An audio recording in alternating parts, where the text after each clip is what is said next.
Assalamualaikum warahmatullahi wabarakatuh. Kali ini saya akan menjelaskan isi makalah saya yang berjudul Penerapan Model Pembelajaran Discovery Learning pada materi Aljabar kelas 7.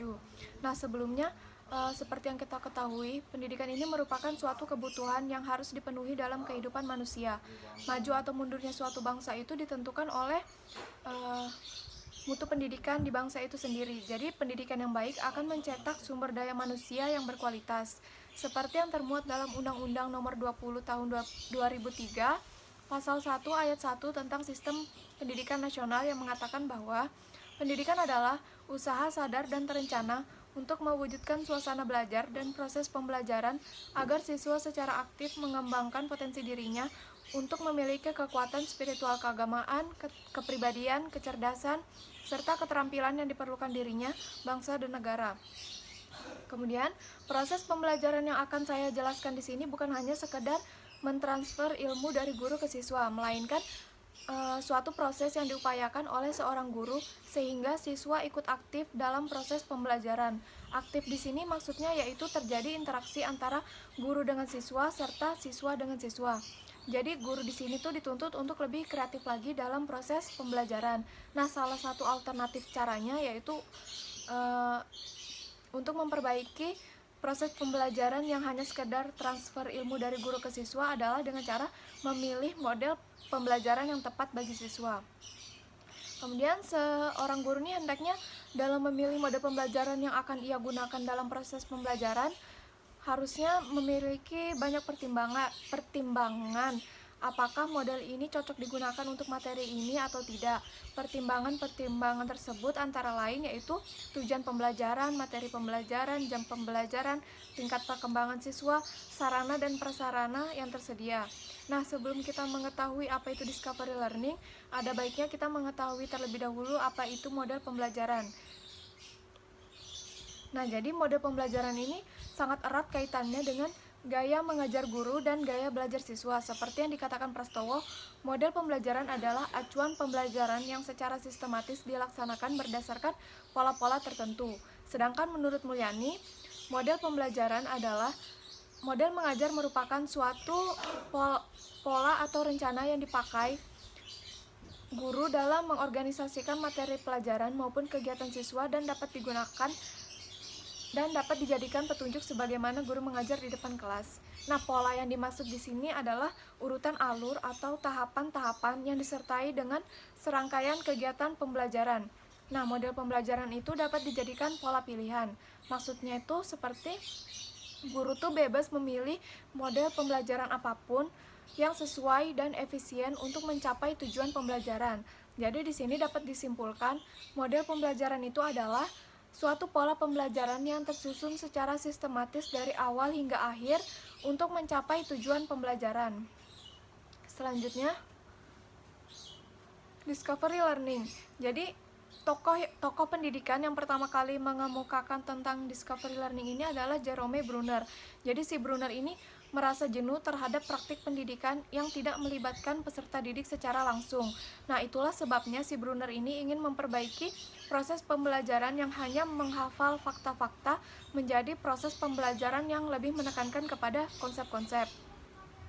Kemudian metode pembelajaran discovery learning adalah metode mengajar yang mengatur pengajaran sedemikian rupa sehingga anak memperoleh pengetahuan yang sebelumnya belum diketahuinya, tidak melalui pemberitahuan namun ditemukan sendiri. Kemudian selanjutnya pembelajaran discovery learning adalah suatu pembelajaran yang melibatkan siswa dalam proses kegiatan mental melalui pendapat dengan berdiskusi, membaca sendiri, dan mencoba sendiri agar siswa dapat belajar sendiri.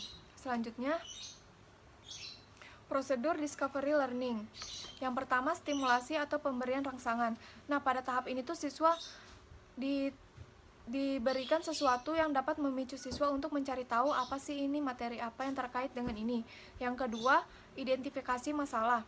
Nah, pada tahap ini tuh guru memberikan kesempatan kepada siswa untuk mengidentifikasi sebanyak mungkin masalah yang relevan dengan bahan ajar. Yang ketiga, pengumpulan data. Nah, pada tahap ini tuh guru memberikan kesempatan kepada siswa untuk mengumpulkan informasi sebanyak-banyaknya yang relevan dengan cara membaca atau melakukan uji coba sendiri. Kemudian yang keempat, pengolahan data. Pengolahan data ini merupakan kegiatan untuk mengolah data atau informasi yang telah diperoleh dari tahap sebelumnya. Yang kelima, pembuktian. Nah, pada tahap ini tuh siswa melakukan pemeriksaan benar atau tidaknya temuan yang mereka temui. Yang terakhir, generalisasi. Jadi generalisasi ini adalah proses menarik kesimpulan yang dapat dijadikan konsep-konsep. Selanjutnya, kelebihan discovery learning. Yang pertama, siswa aktif dalam kegiatan belajar. Kenapa demikian? Karena siswa ini berpikir dan menggunakan kemampuannya untuk menemukan konsep-konsep mereka sendiri. Yang kedua, siswa memahami benar bahan pelajaran. Karena siswa ini menemukan sendiri konsep-konsep mereka. Jadi, sesuatu yang biasanya ia temukan sendiri itu akan lebih lama diingat bagi siswa tersebut. Yang ketiga, siswa akan mengerti konsep dasar dan ide-ide yang lebih baik. Yang keempat, pengetahuan yang diperoleh melalui model ini sangat pribadi dan ampuh karena menguatkan pengertian, ingatan, dan transfer. Dan yang terakhir, model ini melatih siswa untuk lebih banyak belajar sendiri. Selanjutnya, kelemahan discovery learning. Yang pertama, pada siswa harus ada kesiapan dan kematangan mental untuk cara belajar ini. Jadi, misalnya ada siswa yang lamban mungkin akan bingung jika harus menemukan konsep-konsep mereka sendiri. Apalagi jika mereka dihadapkan dengan hal-hal yang abstrak. Yang kedua, bila kelas terlalu besar, penggunaan teknik ini kurang berhasil karena teknik ini tuh membutuhkan waktu yang lama untuk membantu mereka menemukan konsep atau teori pemecahan masalah lainnya.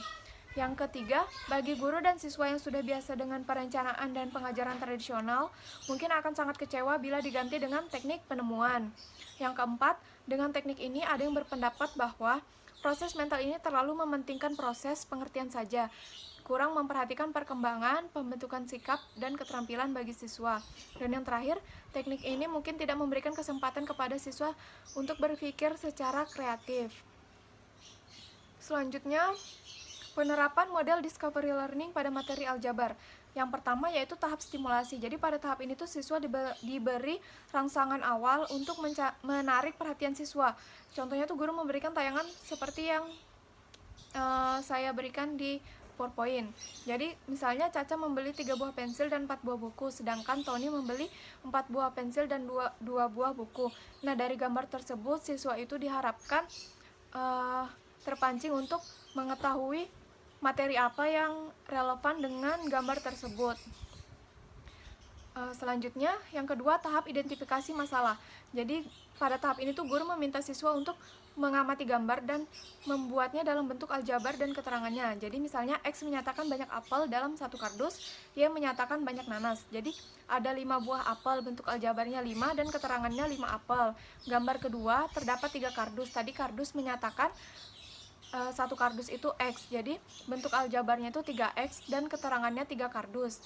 Pada gambar ketiga terdapat 2 buah kardus dan 3 buah apel. Karena kardus dinyatakan dengan X, jadi bentuk aljabarnya 2X ditambah 3 dan keterangannya 2 kardus dan 3 apel. Dan yang gambar terakhir terdapat 3 buah nanas, 1 buah kardus dan 2 buah apel. Karena tadi nanas dinyatakan dengan Y, kardus dinyatakan dengan X dan apel tidak dinyatakan dengan apa-apa. Jadi bentuk aljabarnya itu dapat dituliskan 3Y ditambah X ditambah 2 dengan keterangan 3 buah nanas, 1 kardus dan 2 apel.